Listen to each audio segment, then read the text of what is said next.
Imagine finding out that your husband, the father of your children, is not the person you thought he was. He was actually leading a double life as a criminal. It happened to the Long Island woman you're about to meet. In November 2003, Jeanne Callahan Trantel was living the perfect life. She had a loving husband, 2 adorable boys, and a beautiful home on Long Island. Stephen was the love of my life. My knight in shining armor. He was the most amazing husband and an amazing dad. But what Jeanne didn't know was that her husband Stephen had lost his job as a commodities trader and taken up a new career. The bill companies were calling, mortgage was backed up, everything was backed up. Wearing a disguise that included a cap and sunglasses, Trantel robbed 10 Long Island banks in 4 months, stealing more than $60,000. The bottom line is that I just came to this epiphany that there's no other way. If I want to hold on to everything, then I gotta steal money. But Stephen Trantel's crime spree didn't last. His fingerprint was found on a note he passed to a teller. Police matched it to a 1984 DWI conviction, which led to his arrest. I mean, at that point, I knew that they had me, you know. Stephen Trantel pleaded guilty to first-degree robbery back in 2004 and received a 9-year jail sentence, which he is now serving. Jeanne divorced him and is raising their 2 boys. She has also written a book called Disguised Blessings about her ordeal. And Jeanne joins me. Good morning. Good morning. Seeing Stephen again in that video, what does it bring back in you? I just feel so sad about how he had to turn, his whole life into something so horrible and so crazy, and how he was in so much pain. Because you guys had a great marriage. You had no clue, Jeanne? I had no idea. When I got the phone call, I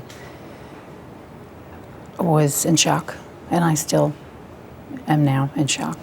Looking back, have you kind of figured out how it went so wrong? What happened? I still, to this day, still can't really wrap my whole brain around all of this, about how this happened. And I know that he was very nervous for a long time, acted somewhat crazy at times. So I knew that there was something not right, but never would ever even imagine. What drove him to do this? Was during those times when you say he would act crazy, was it because he was under pressure to pay bills? Under pressure. And what would he say to you during those times when you guys had these conversations?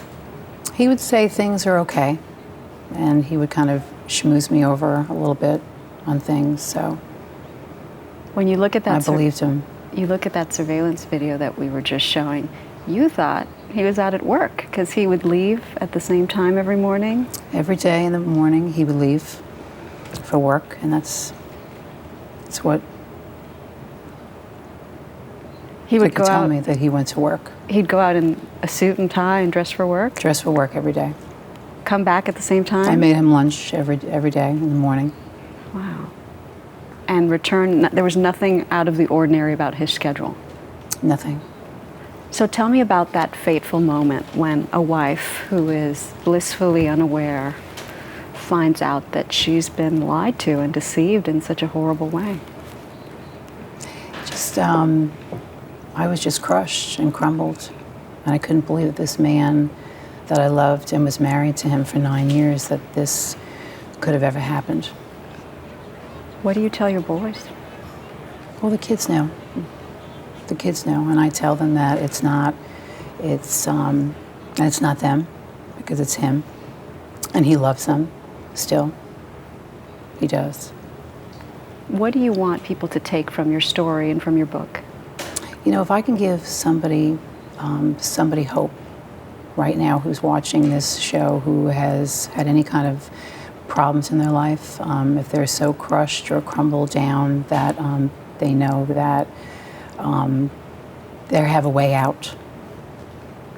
They don't have to resort to the sort of thing that Stephen did. They don't have to resort to this, yes. And they have a way out. Can you get over it if you're a victim in this? Have you? If I can, anyone can, is what I say.